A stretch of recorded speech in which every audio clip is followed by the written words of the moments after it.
Good afternoon. Thank you for welcoming me into your home for a few minutes. I'm Margie Lozelle, the Director of Religious Education at Holy Trinity. The purpose of my message is to remind our parish families how important your role is during this time of separation from being with each other. You, the domestic church, are the foundational stones of the whole universal church. And even though this Lent is unusual, we have so many activities canceled and our schedules have been very, very changed.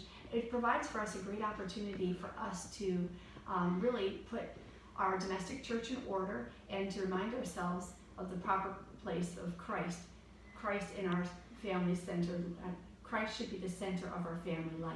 And so how do we do that? Well, first of all, tomorrow will be our first day without being able to go to Mass physically.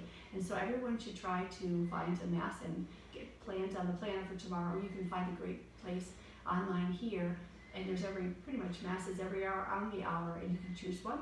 Prepare yourself spiritually, prepare yourself physically, and attend Mass together as a family. At the time when the priest receives his Holy Communion, then you will participate in the spiritual communion. And the blog site here has several options for doing the spiritual communion. Parents, tell your children to invite our Blessed Lord into their soul for a little visit, just like they do at Mass physically, but now they're going to invite our Blessed Lord spiritually.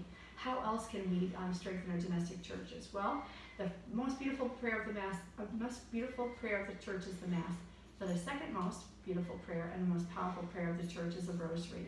So gather the family together. If you've never prayed the Rosary as a family, there's many online tutorials and even apps for the phone where it can lead you through the family Rosary, and you guys can participate. It's a great thing to learn, and it strengthens the family, it strengthens the parish, it strengthens the universal church. So please do not neglect the Rosary. I also brought out some things that I do with my family during Lent. So again, this is a Lenten season. We want to make sure that we are penitential and prayerful, and these little things teach the children that our penances and our prayers are not only redemptive for themselves, but they're consoling to our Blessed Lord who suffered for them on the cross.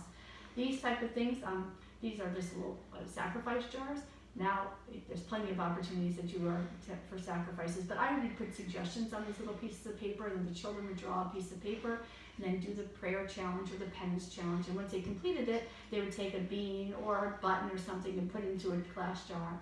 And then on Easter morning, I would take away those ugly beans and replace them with jelly beans or some sort of treat.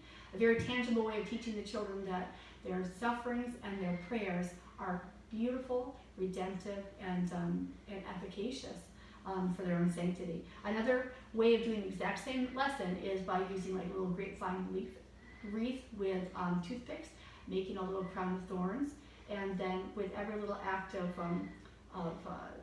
penance or prayer, the children add flour onto the toothpick, and by the time Easter comes, you have a beautiful little centerpiece for the family.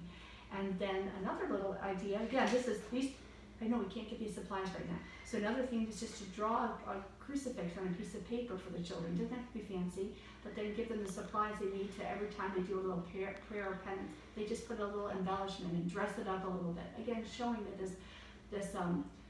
this image of the crucifix, which seems to be so ugly, is actually a very beautiful thing, and that their little prayers and sacrifices can actually be redemptive and redemptive for themselves and consoling for our Blessed Lord. So again, thank you for inviting me into your home. Don't forget to attend Mass tomorrow, and have a blessed week.